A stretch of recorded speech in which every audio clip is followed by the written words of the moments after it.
Hello Growlithe fans, it's me again, Victor Salinas. Today I'm going to be answering another subscriber question, but before we get to that, I'd again like to thank everyone, as always, for watching and subscribing and rating my videos.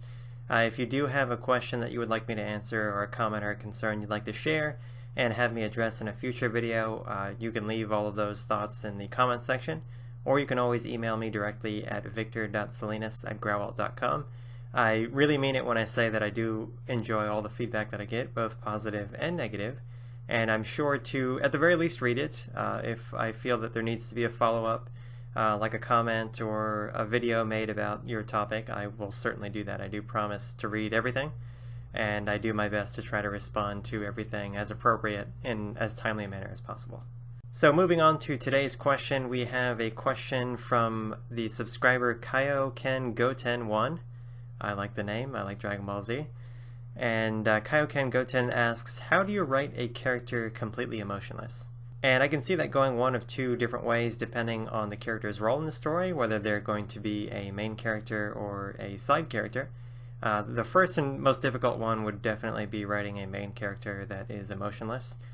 Typically when we have a main character, a protagonist, a hero, we want to, as readers, emote alongside the character.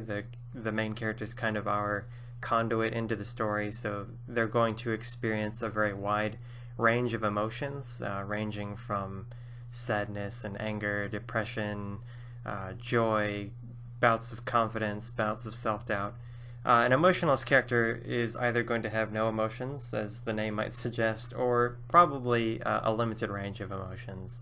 And so it's going to be harder for the reader to relate to the main character, which is perfectly fine depending on the kind of narrative that you're going to write.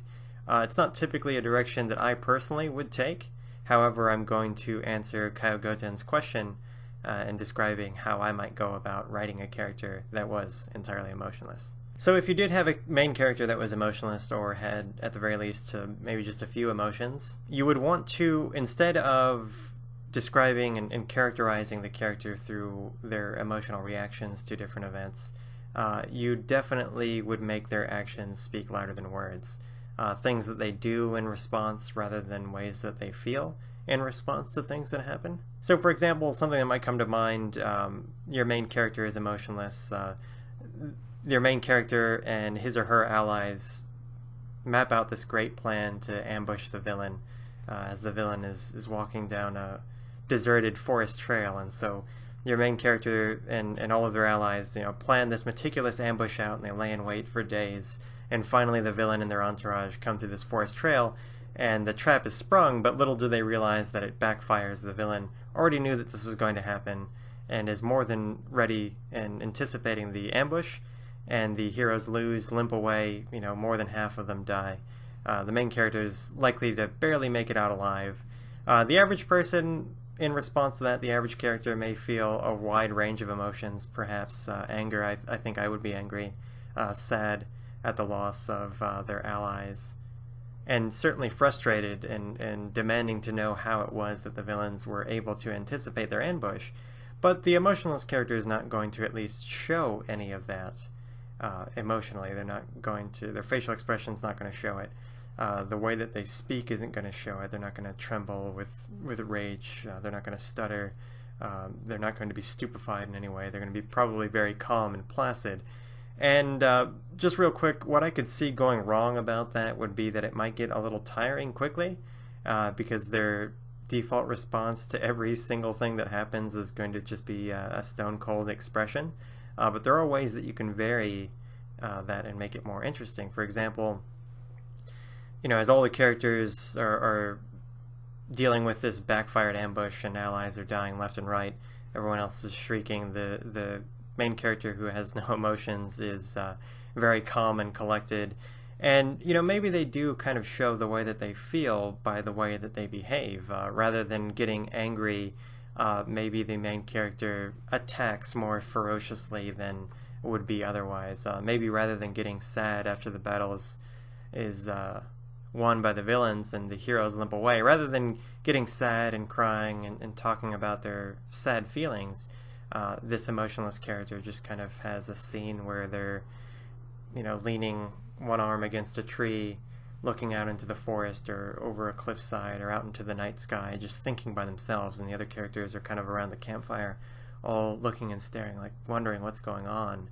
And it's just through that act of removing himself from the rest of the group and contemplating for a very long period of time, and then once he realizes everyone's looking at him, he pulls himself away and walks out into the forest alone. It's those kinds of actions that can kind of hint at what the character really feels without them showing it in an emotional way like the rest of us might. Another way to write an emotionless character would be to have their inner thoughts kind of on display. Depending on what kind of narrative you're writing and how involved the particular character is going to be, you may or may not be able to do this. If it's your main character and you're writing kind of in the third person, or certainly the first person, you're going to get a lot of the character's thoughts. And again, their thoughts don't need to explicitly describe or relate to how they're feeling emotionally, but the types of thoughts that they think can hint at what the character really thinks and feels. For example, a character constantly remembering a lost friend, a lost ally over and over again, and in their mind relating things that happen to things that happened when that ally was alive. They recall the way that a certain food tastes the last time that your main character and this lost ally had that food together. They constantly relate other people they meet to the sound of this person's voice and the way that they looked and the way that they laughed. And again, it can be very cut and dry. The emotionless character is not going to bubble over with emotion or thought about that, but their constant obsession with something like that can show you that, okay, well, this main character misses that dead ally without them, like I said, bursting with emotion. The reader will get what they need to know based on what they think and how they think about it. Now, emotionless character is a lot easier when it's a side character, especially if it's just a character that we stumble across in the story, or just more or less a background character that doesn't seem to have a lot of emotion. And of course, that's really because we don't expect a whole lot from a minor character. That's not to say that minor characters can't be interesting and emotive, but it would be less out of place to have an emotionless or more or less mysterious character that was not a central part of the story. So that part of it's very easy. It's very easy to have someone that the main character talks to, that they meet, either ally, villain, or neutral, that's pretty emotionless, doesn't seem like a great conversationalist, doesn't have a lot of expressiveness, and that's not entirely out of the ordinary. You wouldn't really need to struggle to write that because it's very straightforward and self-explanatory. The real problems come when you're going to make a main character that's going to be emotionless, which I think is exactly what Kauken Goten's question is all about. So those are kind of my tips, my take on how I would write emotionless character. Again, I'll just be very honest in saying that I don't think that I would entirely go that route myself. That definitely can be done successfully. It has been done successfully. And if that's your style, then that's your style, and that's what you have to do. I would just keep those things in mind. You do need to characterize. You do have to find a way for your main character to sympathize with the readership, either positively or negatively. They're either going to be drawn to the character to want to sympathize with them, or if you have like an anti-hero, they're going to be repulsed by the way that they behave and the way that they think and who they are and what their values are. And there are other ways of showing that without the character emoting exactly what they think and feel. Again, that's through the way that they behave in response to things that happen to them around them, and also the way they think and what they think about more often than not. Really, I like this question a lot because those two techniques, showing the way that people behave in response to things and also what they think about, really goes for all of us. So if you do have a character who's not emotionless, more or less normal character that has the full range of emotions and they're very, very willing to express them throughout the story, those two other things still work for everybody. It's not just for emotionless characters. So I really do like this question because it kind of forces us to focus on things that we don't normally focus on. A normal main character, and I'm sorry if that word comes off being wrong, normal, but a character who is willing to emote, which is a normal human function, and for most of us rather healthy to do that. You have to put all those considerations in mind. So that's a really interesting character idea, to kind of remove one of those parts of the full spectrum of kind of human social interaction if you just remove one of those parts, any one of them, you can create a very different character. So you have to have the other parts of what makes up a whole human kind of compensate for the missing one. And I think all of us, more or less, in real life, are not normal. We're not average. We're shifted in different ways, and that's, our focuses and talents and drawbacks are all in different positions, and that's what really makes us unique. So I really like the idea of an emotionless character, although again I'd have to say that I personally don't think that I would write one, but I'd really be interested in seeing Kauken Goten's take on how to do that. I'd love to read that.